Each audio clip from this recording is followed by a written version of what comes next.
શ્રી ગણેશાય નમઃ. ત્રિશુલ ચેનલમાં તમારું સ્વાગત છે મિત્રો.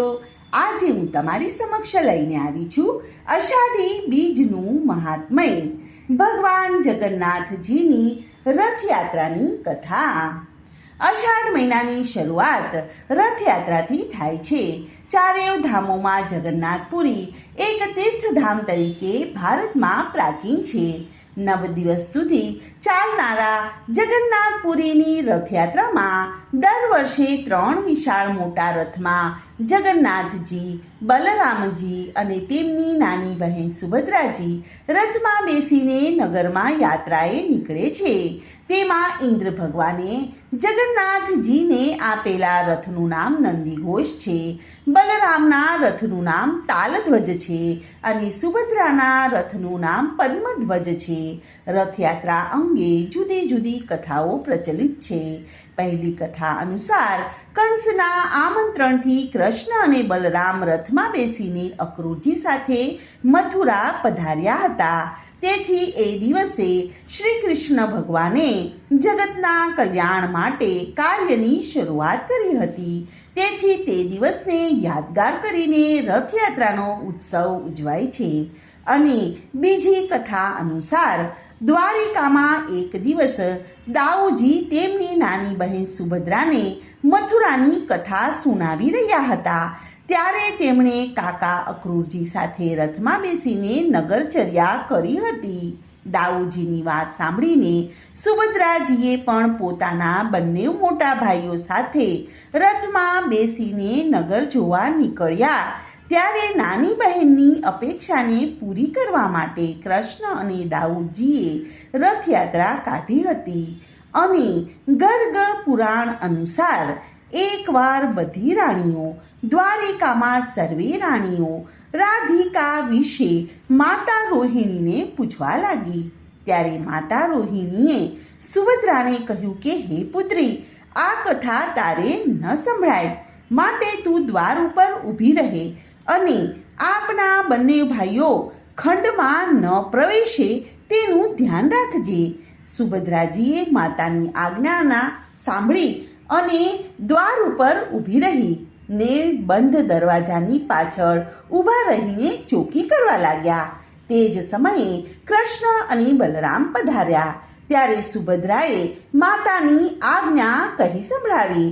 ત્યારે આશ્ચર્યજનકતાને કારણે દાઉ અને કૃષ્ણ દ્વાર ઉપર કાન રાખીને સાંભળવા લાગ્યા. તેના બંને ભાઈઓને આવું કરતા જોઈને સુભદ્રા પણ બંને ભાઈઓનું અનુકરણ કરવા લાગી. તે જ સમયે દ્વારની અંદરથી થતા રાધા નામના ઉચ્ચારથી કૃષ્ણ અને દાઉજી તથા સુભદ્રાના હાથ અને પગ સંકોચાઈ ગયા અને આંખો ભક્તિની ઉત્તેજનાને લીધે વિશાળ અને મોટી થઈ ગઈ. તે જ સમયે નારદ મુનિ ત્યાં પધાર્યા. તેમણે શ્રી કૃષ્ણ ભગવાનને વિનંતી કરી કે તમે તમારા આ સ્વરૂપના દર્શન ભક્તજનોને કરાવો. ત્યારે શ્રી કૃષ્ણ ભગવાને વિનંતી માન્ય કરી. જ્યારે જગન્નાથપુરીની કથા અનુસાર ત્યાંના રાજાને એક લાકડું તેના ગામની નદીમાંથી મળી આવ્યું. તો રાજા વિચાર કરવા લાગ્યા કે આ વિશાળ લાકડાનું મારે શું કરવું. તે જ રાત્રિએ રાજાના સ્વપ્નમાં ભગવાન શ્રી કૃષ્ણએ આવીને કહ્યું કે આ લાકડામાંથી મારી મૂર્તિ બનાવનાર એક શિલ્પકાર સામેથી ચાલીને તારી પાસે આવશે, તો તું આ લાકડું તેને સોંપી દેજે. બીજે જ દિવસે સ્વપ્ન અનુસાર એક શિલ્પકાર આવી અને રાજાની પાસેથી લાકડાની માંગણી કરી અને કહ્યું કે મહારાજ, હું 21 દિવસ એકાંતમાં રહીને આ લાકડાની માંથી મૂર્તિ બનાવીશ, પણ જ્યાં સુધી આ મૂર્તિ તૈયાર ન થાય ત્યાં સુધી તમારે મને એકાંતમાંથી બહાર આવવાનું કહેવાનું નહીં. રાજાએ તેની વાત માન્ય કરી. પણ 16મા જ દિવસે રાજાએ કુતૂહલવશ થઈને શિલ્પકારનો દરવાજો ખોલી નાખ્યો.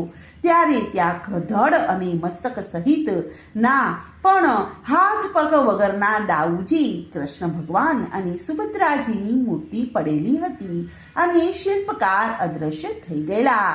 આ શિલ્પકાર બીજું કોઈ નહીં પણ સાક્ષાત વિશ્વકર્મા ભગવાન હતા. તે જોઈને રાજાને પસ્તાવો થયો અને વચન પણ તૂટી ગયું હતું. તેથી તે રડવા લાગ્યો. ત્યારે ભગવાન શ્રી કૃષ્ણએ કહ્યું કે તું મારી આ જ સ્વરૂપમાં પૂજા કર.